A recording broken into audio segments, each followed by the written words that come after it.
أعوذ بالله من الشيطان الرجيم.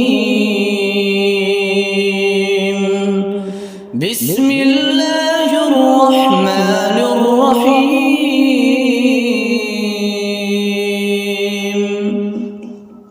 الحمد لله الذي أنزل على عبده الكتاب ولم يجعل له عوجا قيما لينذر بأسا شديدا من لدنه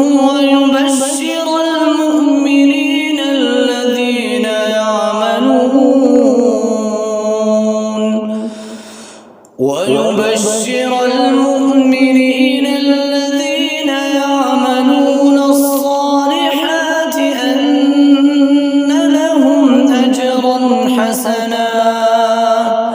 ماكثين فيه أبدا وينذر الذين قالوا اتخذ الله ولدا ما لهم به من علم ولا لآبائهم كبرت كلمة تخرج من أفواههم إن يقولون إلا كذبا فلعلك باخع نفسك على آثارهم إن لم يؤمنوا بهذا الحديث أسفا إنا جعلنا ما على الأرض زينة لها لنبلوهم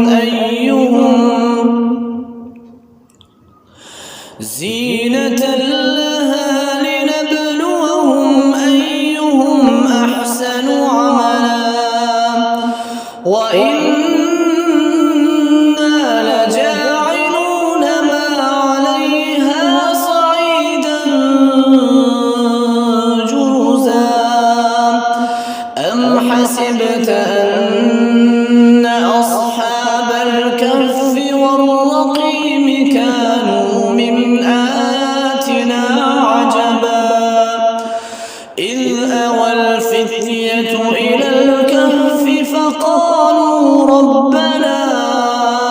آتنا من لدنك